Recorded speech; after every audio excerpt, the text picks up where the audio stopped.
Latrine के रास्ते के पास में या उसके आसपास में होने वाला कोई भी फुंसी या फोड़ा कल को हमको कितना भयंकर तकलीफ़ दे सकता है, इसका हमको अंदाज़ा नहीं होता है जब वो एक छोटी सी फुड़िया फुंसी इस रूप में हमारे सामने आता है।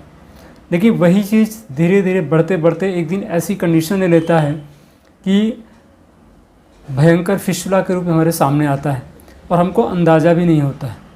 तो दोस्तों, आज हम बात करेंगे फिस्टुला के बारे में कि फिस्टुला होता कैसे है, फिस्टुला से लोग ठीक क्यों नहीं होते। मेरे पास बड़े सारे सवाल आ रहे थे कि डॉक्टर साहब, फिस्टुला ठीक होता है क्या, ठीक हो सकता है, और ठीक अगर नहीं होता है तो क्यों नहीं होता। आज मैं इसी सवाल का जवाब दूंगा कि क्यों नहीं होता है, और साथ में लास्ट में एक आपको ट्रीटमेंट दूंगा जो कि बहुत ही बेहतरीन ट्रीटमेंट है। अगर आपने उसको सही तरीके से यूज़ किया तो आप आसानी से फिस्टुला को सही कर सकते हैं। ठीक है, और अगर आपको लगता है कि मेरी आवश्यकता है, मेरी ट्रीटमेंट की आवश्यकता है, तो आपको नंबर मिल जाएगा, आप वहाँ से मुझे कॉल भी कर सकते हैं या मैसेज भी कर सकते हैं।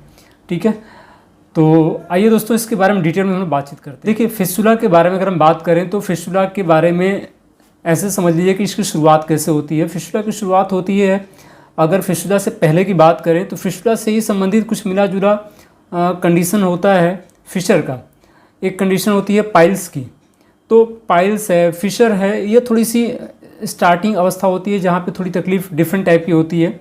लेकिन जब फिस्टुला की हम बात करते हैं तो फिस्टुला में क्या होता है कि एक इनर कैनाल हमारे एनस से लेकर के और एनस के आसपास के एरिया में ओपन हो जाती है, जिसको हम फिस्टुला कहते हैं।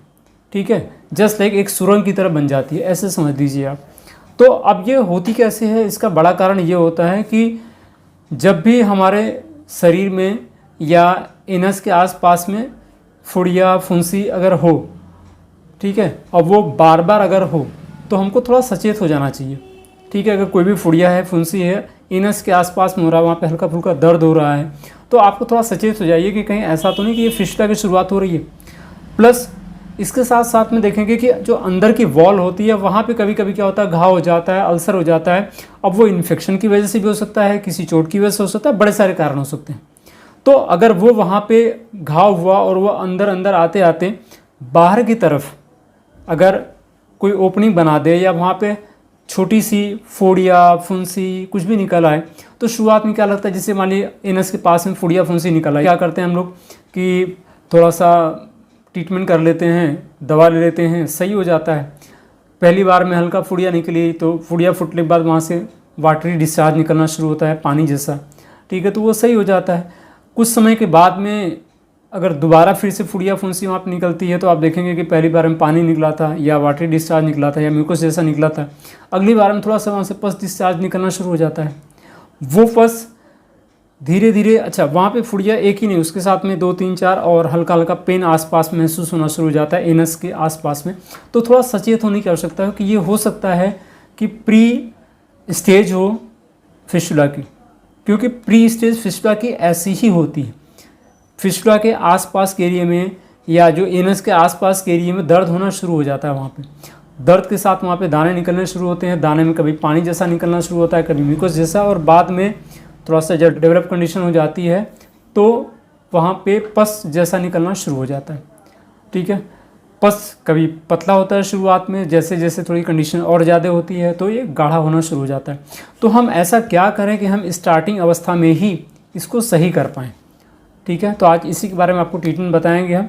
तो दोस्तों, पहली बात तो हमको सचेत हो जाना चाहिए ऐसी कंडीशन में, जब भी आपको उसके आसपास में दाने या फोड़े फुंसी या दर्द कोई भी ऐसा सिम्टम नज़र आता है एनस के आसपास में, तो बिल्कुल फोकस हो जाइए, ध्यान देना शुरू कर दिए उस चीज़ पे और उसको सही करने की कोशिश करिए। ठीक है, ऐसा करिए कि ऑपरेशन की नौबत ही ना आए, क्योंकि बड़ी बार ऐसा मैंने देखा हुआ है कि ऑपरेशन के बाद एक नहीं 2 3 ऑपरेशन के बाद भी फिर से रिकरिंग हो जाती है, मतलब फिस्टुला में फिर से डिस्चार्ज होना शुरू हो जाता है। मेरे पास कई सारे ऐसे पेशेंट जिनके साथ में सेम यही समस्या है। तो आप ऐसा ना करें कि आपके साथ में ऐसी कोई समस्या आए। ठीक है, तो इसका ध्यान देना है। और जैसा कि मैंने बताया कि ओपनिंग जो कि एनस के अंदर के पार्ट से जिसको हम रेक्टम कह सकते हैं, वहाँ से शुरू हो करके और बाहर एनस के पास में इसको ओपनिंग हो जाती है, बाद में पस डिस्चार्ज आना शुरू हो जाता है। तो ये धीरे धीरे उसकी कंडीशंस वर्स होती चली जाती है। ठीक है, तो इस चीज़ पे हमको फोकस करना है। और एक जो क्वेश्चन मेरे पास बार बार आया है कि डॉक्टर साहब कई बार दवा किया, सब कुछ किया, लेकिन सही नहीं होता, क्या ये सही भी होता है? तो सही कब नहीं होता है और क्या ये सही हो सकता है, ये भी समझ लीजिए।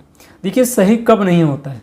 सही तब नहीं होता है जब आपको प्रॉपर ट्रीटमेंट नहीं मिल पाता है या आप प्रॉपर ट्रीटमेंट नहीं करते। बड़ी बार क्या होता है, जैसे मैंने देखा हुआ है कि बड़े सारे लोग क्या करते हैं कि किसी डॉक्टर से ट्रीटमेंट लेते हैं, ठीक है, फिस्टुला हो चुका है, हो सकता है एक बार दो बार ऑपरेशन भी करा चुके होंगे।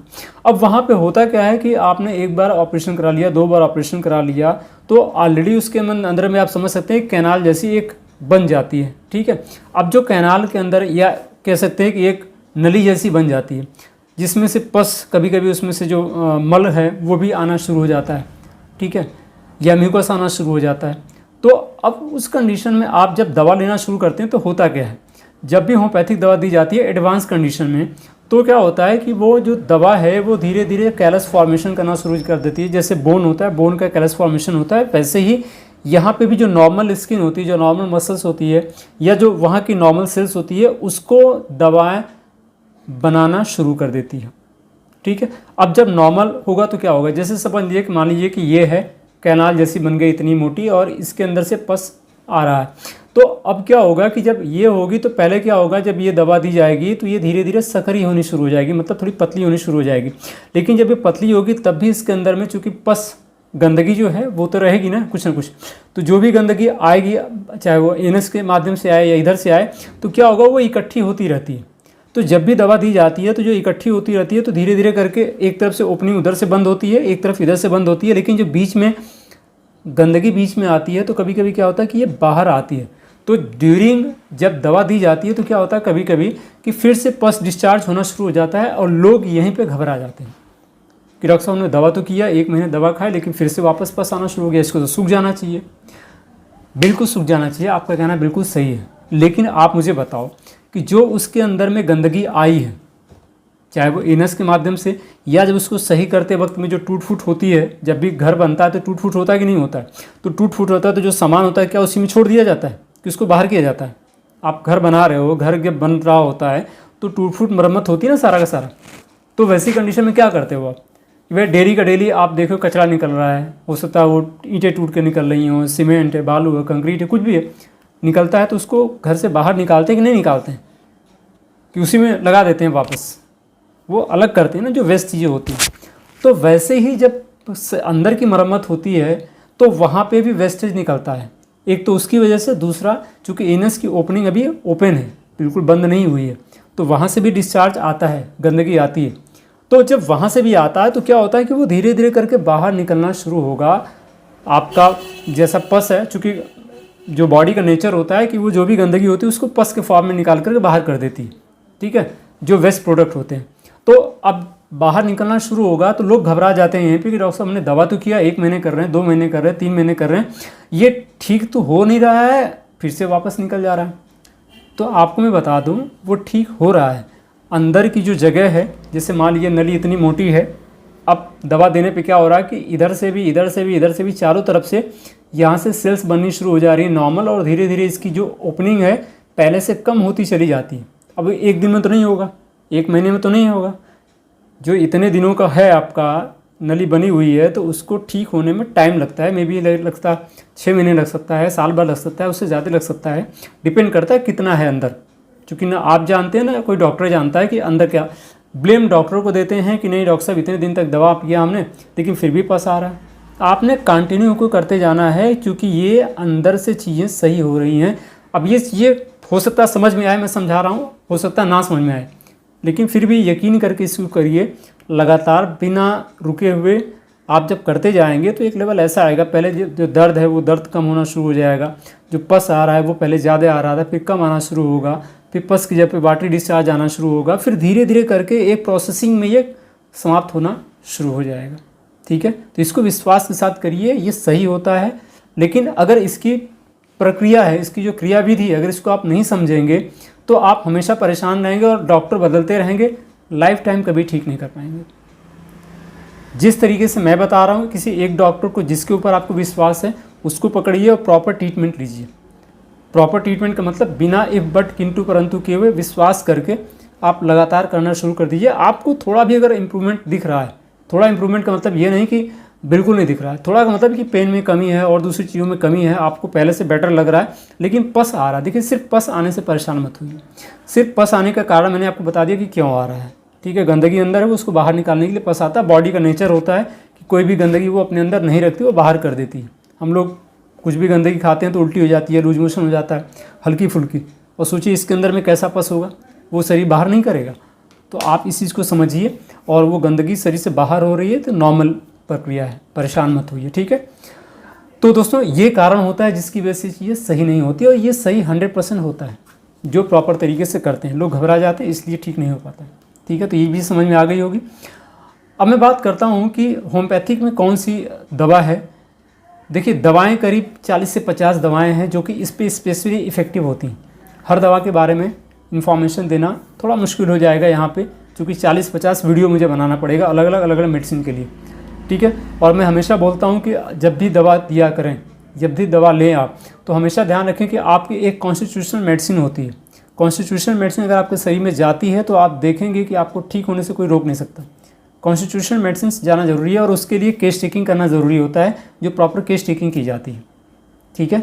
तो वो एक नॉर्मल वे में कुछ दवाएं मैं बता रहा हूँ आपको, जिसका अगर आप इस्तेमाल करते हैं, अगर आपको उससे आराम लगा तो आप उसको भी आप कंटिन्यू कर सकते हैं, लेकिन किसी डॉक्टर की देख रेख में करेंगे तो ये ज़्यादा आपके लिए बढ़िया रहेगा, ठीक है।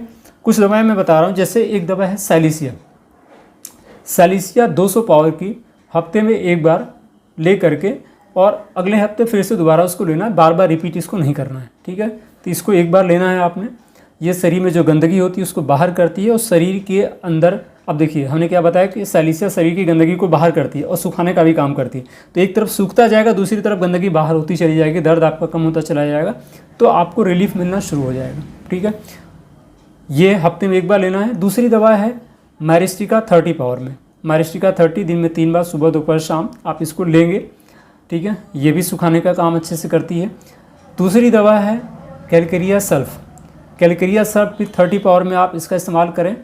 ये दिन में 3 बार, सुबह दोपहर शाम। और अगली दवा है नाइट्रिक एसिड। नाइट्रिक एसिड भी 30 पावर में, सुबह दोपहर शाम। तो मैरिस्टिका, कैलकेरिया सल्फ और नाइट्रिक एसिड, ये तीनों दवाएं दिन में 3 बार, सुबह दोपहर शाम इसको लें। और सैलिसिया को हफ्ते में एक बार लें, सैलिसिया 200 पावर में, और इसको लगातार लें। अगर आप इसको लगातार ले रहे हैं और आप लगातार 1 हफ्ते 2 हफ्ते आप इसको लीजिए, अगर आपको आराम मिलता है इससे, तो आप इस चीज़ को आगे कंटिन्यू कर सकते हैं। बेस्ट तरीका है कि किसी डॉक्टर के सानिध्य में रह करके इसको लें, क्योंकि ये हर केस पे लागू हो, ये कोई ज़रूरी नहीं है। क्योंकि जब तक शरीर में कॉन्स्टिट्यूशन मेडिसिन नहीं जाएगी तब तक हर मेडिसिन एक्यूरेटली वैसे काम नहीं करेगी, ठीक है ना। तो जिसका कॉन्स्टिट्यूशन इन सारे मेडिसिन से मैच करता होगा उनके अंदर में आराम मिलेगा, और जिनका नहीं मिलेगा उनके अंदर में शायद उतना आराम ना मिले, थोड़ा आराम मिले, ठीक है। तो ये दवाएं चूँकि बेहतरीन है, मैं अपनी क्लिनिक में इसका इस्तेमाल भी करता हूँ, तो एक अच्छा रिजल्ट है। अदरवाइज़ प्रॉपर ट्रीटमेंट लेना है तो आपके आसपास में जो भी डॉक्टर हैं होम्योपैथी के, उनसे आप मिलिए, उनसे प्रॉपर ट्रीटमेंट लीजिए, वो सबसे बेहतरीन होगा, ठीक है। जो लोग मैं इलाहाबाद से हूँ, अगर आप यहाँ से हैं या मेरे से ट्रीटमेंट लेना चाहते हैं तो आप मुझे, मेरे पास आपका मेरा नंबर यहाँ पे मिल जाएगा आपको, आप मुझे कॉल कर सकते हैं और फ़ी पे करके आप मुझसे कंसल्टेशन ले सकते हैं, ठीक है। तो दोस्तों ये सारी आज बात रही। बेसिकली बड़े सारे लोगों के कमेंट थे कि इसके बारे में और डिटेल इन्फॉर्मेशन और कुछ ऐसी मेडिसिन जिसको हम खुद भी यूज़ कर सकें। तो कुछ मैंने आपको मेडिसिन बताई हैं 3-4, तो इसको आप अपने हिसाब से यूज़ कर सकते हैं, लेकिन मैंने फिर बताया कि किसी डॉक्टर की सलाह पे ज़्यादा बेनिफिशियल हो, किसी डॉक्टर की देख रेख में, ठीक है। आप कुछ समय इस्तेमाल करिए, आपको लग रहा है आराम, तो उसको आगे कंटिन्यू कर सकते हैं आप, ठीक है। तो आज की बात बस इतनी है। उम्मीद करता हूँ कि आज की जानकारी से आप लोगों को फ़ायदा ज़रूर मिला होगा, और बहुत सारे आपके जो सवाल हैं वो आपके सॉल्व हो गए होंगे। तो दोस्तों फिर मिलते हैं एक और इन्फॉर्मेटिव वीडियो में, तब तक अपना ख्याल रखिएगा। अगर आप इस चैनल पे नए हैं तो सब्सक्राइब जरूर कर दीजिएगा, और अगर आपने अभी तक चैनल को लाइक नहीं किया तो लाइक करिए, और कमेंट जरूर करिएगा। कमेंट करके ज़रूर बताइएगा कि आपको कैसा लगा, ठीक है। तो फिर मिलते हैं एक और जानकारी के साथ में, तब तक अपना ख्याल रखिएगा। जय हिंद, जय भारत दोस्तों।